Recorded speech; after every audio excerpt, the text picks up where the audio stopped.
Okay yes. तो आगे बढ़ते हैं हम लोग। एंड हमारा जो जहाँ तक हुआ था, हम लोग मैट्रिक्स थ्योरी पढ़ रहे थे। ओके, मैट्रिक्स थ्योरी पढ़ रहे थे, शायद हमारा स्केलर मैट्रिक्स तक हो चुका था, है ना। तो आज कुछ आगे किस तरह के डिफरेंट टाइप ऑफ मैट्रिक्स देख रहे थे हम लोग। तो उसमें हमारा स्केलर मैट्रिक्स तक हो गया था। एंड आज देखते हैं हम लोग,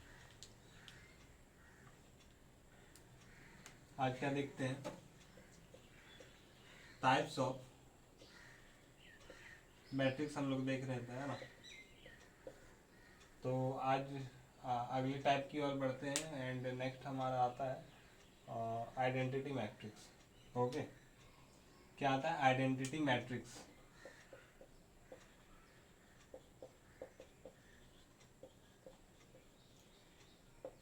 यस, तो आइडेंटिटी मैट्रिक्स क्या होता है?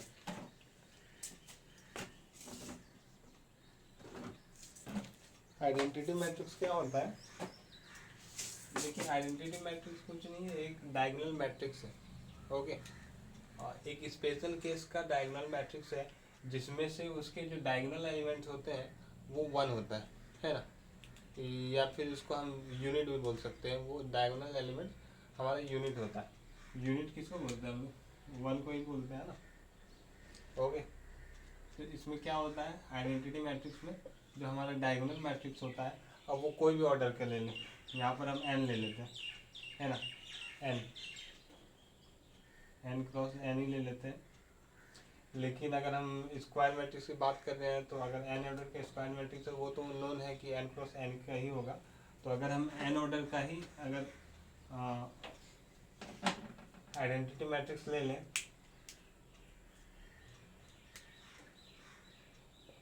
तो ये कुछ हमारा ऐसे दिखेगा, one, this is zero zero and zero, this is zero one and this is zero zero and this is zero one zero one zero and so on.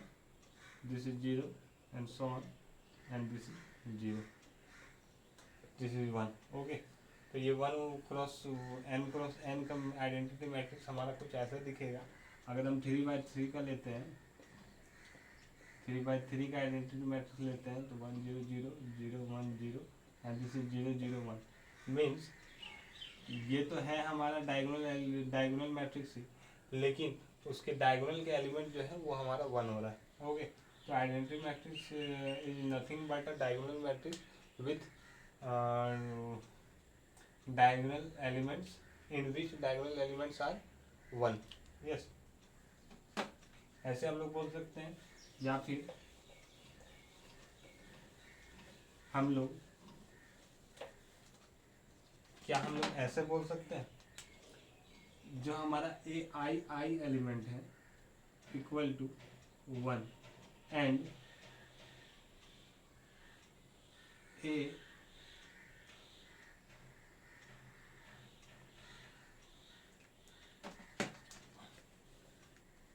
यहाँ पर हम लोग ऐसे भी बोल सकते हैं, a i j equal to 1 for all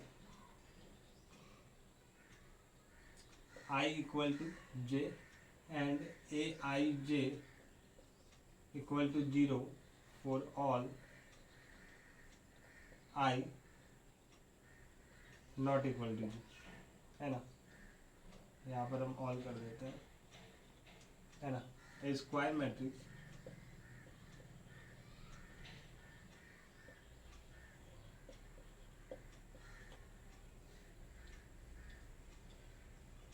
is called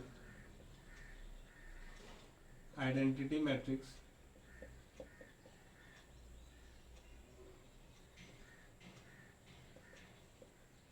if, और ये कंडीशन हमारा लग जाएगा, ए आई जे इक्वल टू 1, है ना, for all i equal to j. अब आई इक्वल टू जे कब होगा, जब हमारा A11 एलिमेंट, है ना, इसमें देखिए आई जे इक्वल है, तो यहाँ पर 1 हो जाएगा। A22 एलिमेंट, A33 एलिमेंट, ये सारे एलिमेंट डायगोनली तो होते हैं, तो हम लोग ऐसा बोल सकते हैं। तो ये हमारा एक डेफिनेशन हो जाएगा, है ना। या फिर हम लोग सिंपली डेफिनेशन आपको कहीं पूछा नहीं जाएगा, आपको बस कॉन्सेप्ट में याद रखना है कि ये चीज़ हमारा आइडेंटिटी मैट्रिक्स होता है, लेकिन मैं फिर भी एक बार लिखवा देता हूँ, है ना। डेफिनेशन लिखवा देता हूँ। A square matrix, a square matrix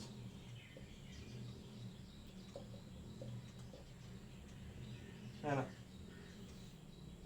each of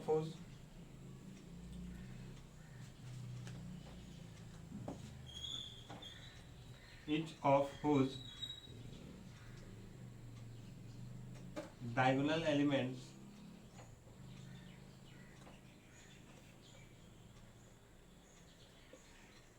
are is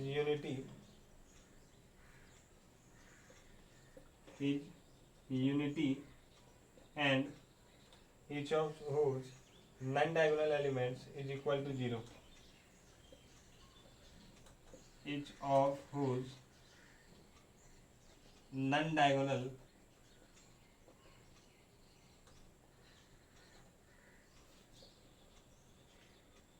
elements is equal to 0 is called identity matrix. Yes, ये हमारा आइडेंटिटी मैट्रिक्स हो जाएगा ना।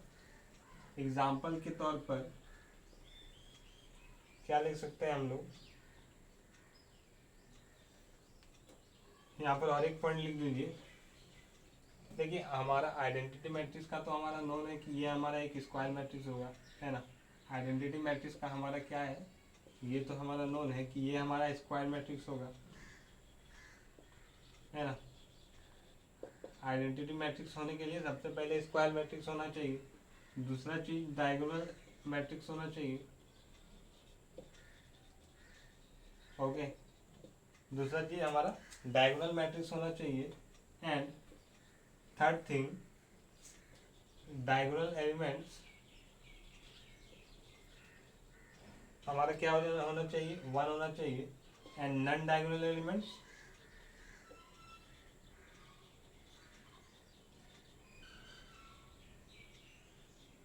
हमारा क्या होना चाहिए, 0 होना चाहिए।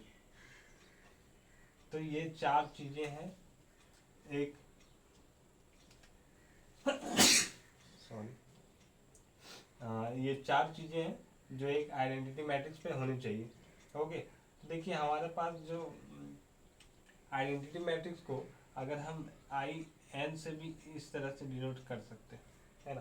सिंपली अगर हम लोग ये भी लिख सकते हैं ना, लिख देंगे ना, तो सामने वाला समझ जाएगा, जो मैट्रिक्स पढ़ा लिखा रहेगा वो समझ जाएगा कि वो बात कर रहा है एक आइडेंटिटी मैट्रिक्स का बात कर रहा है जिसका ऑर्डर n है ना। मीन्स अगर हम उसको सिर्फ ऐसे बता देंगे ना तो वो समझ जाएगा कि हम 1 0 0 0 1 0 एंड 0 0 1 की बात कर रहे हैं, है ना। तो आप ऐसे भी लिख सकते हैं, तो आप ऐसे भी लिख सकते हैं,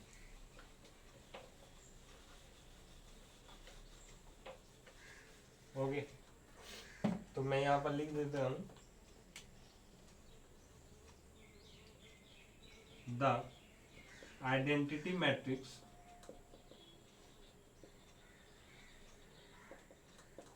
of order n is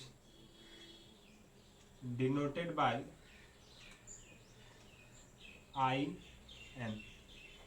okay. ये चीज होता है। अब देखिए कुछ एग्जाम्पल भी आप लोग लिख सकते हैं। एग्जाम्पल के तौर पर पहले आप इसे लिख लीजिए, मैं इसको मिटाता हूँ मैं।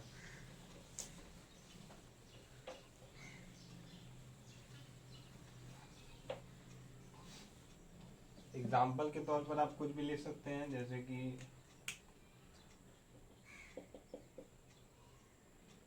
आप ले लीजिए 1 0 0 1, okay. 1 0 0 0 0 1 0 0 0 0 1 0 and this 0 0 0 1. This is 4 by 4. This is 1 2/2। तो ये सारे एग्जाम्पल हो जाएंगे। ओके, अब बात करते हैं नल मैट्रिक्स के बारे में। बहुत ईजी है, एक लाइन में आपको समझ में आ जाएगा क्या है नल मैट्रिक्स, है ना। नल मैट्रिक्स आपको कितने लाइन में समझ में आ रहा है? एक लाइन में समझ में आने वाला है। तो what is null matrix?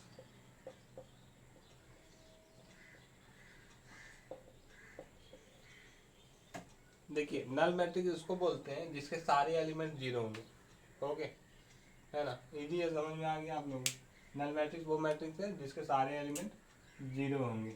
Okay, जैसे कि अगर हमारे पास कोई भी मैट्रिक्स है 2/3 ऑर्डर का, इसमें ऑर्डर पे भी डिपेंड नहीं रहेंगे हम लोग, हॉरिजॉन्टल भी हो सकता है, वर्टिकल भी हो सकता है। अगर वो मैट्रिक्स के सारे एलिमेंट जीरो हैं तो उसको हम लोग हॉरिजॉन्टल के साथ साथ नल मैट्रिक्स बोल देंगे, वर्टिकल के साथ साथ नल मैट्रिक्स बोल देंगे, स्क्वायर के साथ साथ, डायगोनल के साथ साथ, नहीं डायगोनल में तो डायगोनल एलिमेंट्स ये होने चाहिए, नॉन जीरो होने चाहिए। ओके, डायगोनल में कंडीशन होता है कि डायगोनल को छोड़ के बाकी एलिमेंट जीरो होने चाहिए, है ना। तो सिंपली अगर एक कोई भी मैट्रिक्स से, चाहे उसका ऑर्डर कुछ भी हो, अगर उसके सारे एलिमेंट जीरो होंगे तो उसको हम लोग नल मैट्रिक्स बोलेंगे। जैसे 2×3, 2/3 का अगर मैं लेता हूँ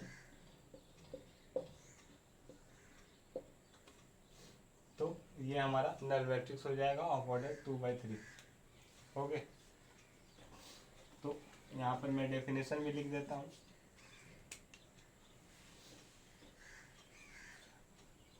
और नल मैट्रिक्स को हम लोग जीरो मैट्रिक्स भी बोलते हैं। मैट्रिक्स यहाँ पर मैं लिख देता हूँ और जीरो मैट्रिक्स।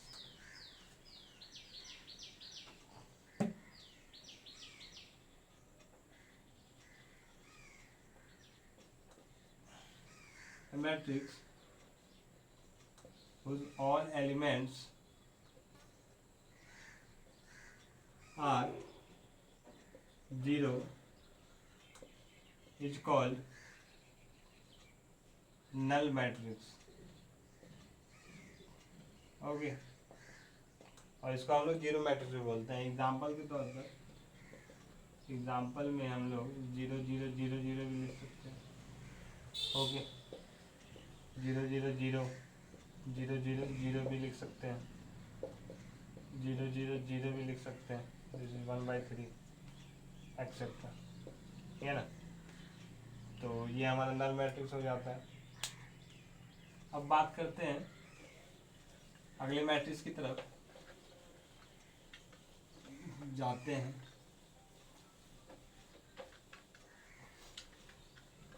और हमारा अगला मैट्रिक्स है अपर ट्रायंगुलर मैट्रिक्स।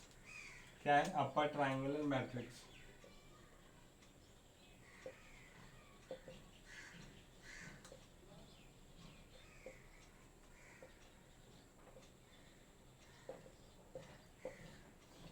अपर ट्रायंगुलर मैट्रिक्स, देखिए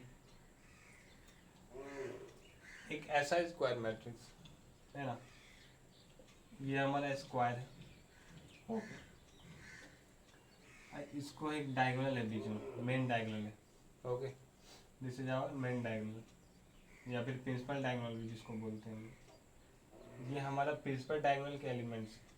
अब प्रिंसिपल एलिमेंट्स, प्रिंसिपल डायगोनल के नीचे के एलिमेंट, जितने एलिमेंट होंगे वो सारे जीरो होंगे। Okay, this is 0 0 0 0 and 0। Okay, ये सारे जीरो होंगे, है ना। तो देखिए यहाँ पर जो नन जीरो जो पार्ट होंगे, इसमें एक दो जीरो भी हो सकता है, तो या फिर यहाँ पर जो पार्ट होंगे, जो एलिमेंट होंगे, वो एक तरह से ट्राइंगुलर बना देते हैं, ट्राइंगुलर शेप में बन जाता है ऊपर के साइड में, है ना। तो मेन डायगोनल के ऊपर अगर हम लोग देखेंगे तो ये एलिमेंट मिलके ट्राइंगुलर शेप में बना देता है। ओके, तो इसको हम लोग अपर ट्राइंगुलर मैट्रिक्स बोलेंगे। अगर यही केस में अगर हमारा ऐसा होता और ऊपर 0 0 बनाता, तो ये हमारा यहाँ पर एलिमेंट हो जाता है A11 एंड दिस यहाँ पर एलिमेंट हो जाते, तो ये हमारे नीचे की तरफ एक ट्राइंगुलर शेप बनाता। तो इसको हम लोग लोअर ट्रायंगुलर मैट्रिक्स बोलते हैं, है ना। तो बस यही कॉन्सेप्ट है, इसमें ऊपर के होने चाहिए एलिमेंट नॉन जीरो, इसमें नीचे के एलिमेंट जीरो होने चाहिए, इसमें ऊपर के एलिमेंट जीरो होने चाहिए। ओके, तो बस यही कंडीशन है। तो इसको हम लोग बोल सकते हैं a square matrix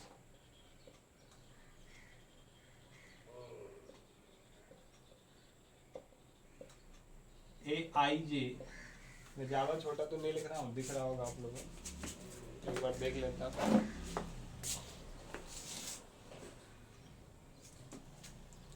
okay, square matrix AIJ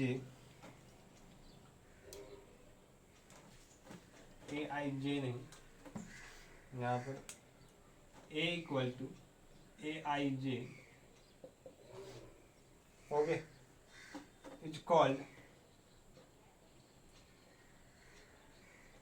upper triangular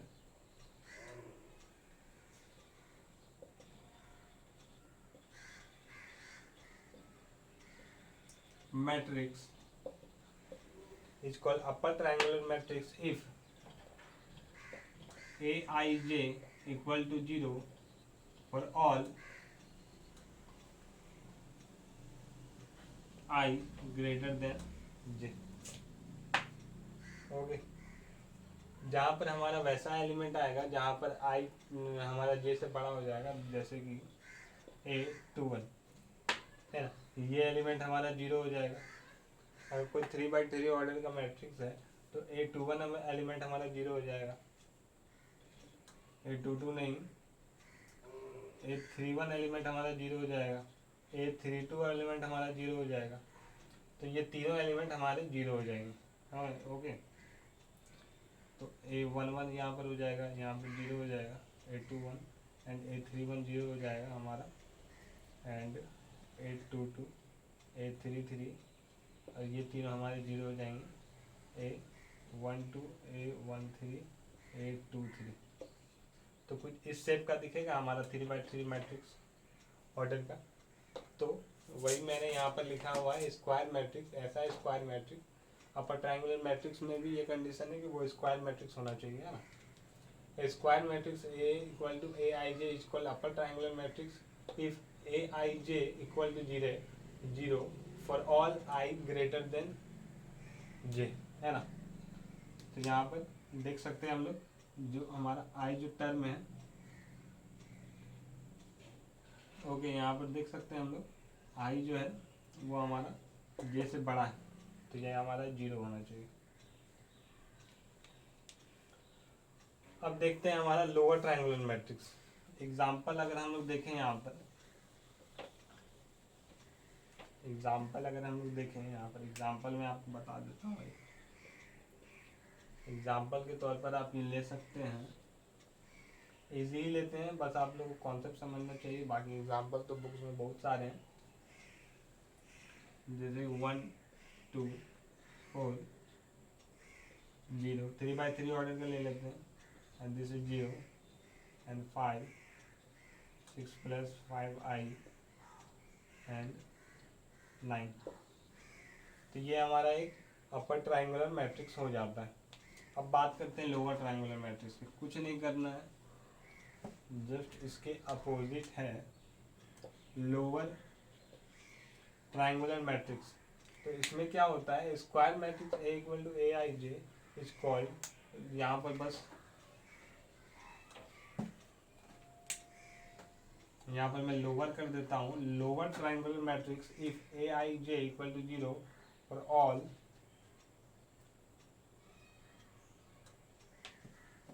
I less than J, है ना। तो इसमें क्या हो जाएगा,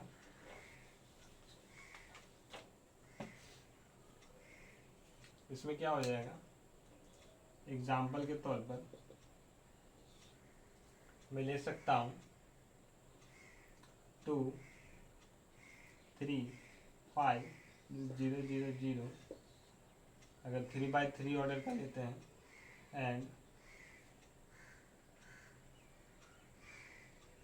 L M N, है ना। ये हमारा जो मैट्रिक्स है ये हमारा लोअर ट्राइंगुलर मैट्रिक्स हो जाएगा। तो ये कुछ टाइप्स थे हमारे। एंड अगर कोई टाइप हमारा छूट गया होगा, किसी तरह का मैट्रिक्स मैंने यहाँ पर जिक्र नहीं किया होगा, नहीं बताया होगा, तो वो हम लोग आगे देख लेंगे, है ना। अब हम लोग अपने आगे कॉन्सेप्ट की तरफ बढ़ेंगे, इक्वालिटी ऑफ मैट्रिसेस, है ना, जो कि मैं अगले वीडियो में करवाऊँगा। क्या करवाऊँगा? इक्वालिटी ऑफ मैट्रिसेस से शुरू करवाऊँगा। आई टाइप्स ऑफ मैट्रिक्स का एंड हो चुका है, फिर भी अगर कोई मैट्रिक्स कुछ टाइप के मैट्रिक्स अगर नहीं बताया होगा तो वो आप कमेंट कर सकते हैं, या फिर अगर मुझे याद आता है, मुझे अगर ज़रूरत पड़ा, मुझे ज़रूर समझ में आई कि हाँ इसको बताना चाहिए, तो मैं इसको क्लियर करूँगा। ओके, तो चलिए यहाँ तक रखते हैं हम, और आगे हम लोग नेक्स्ट वीडियो में बात करेंगे।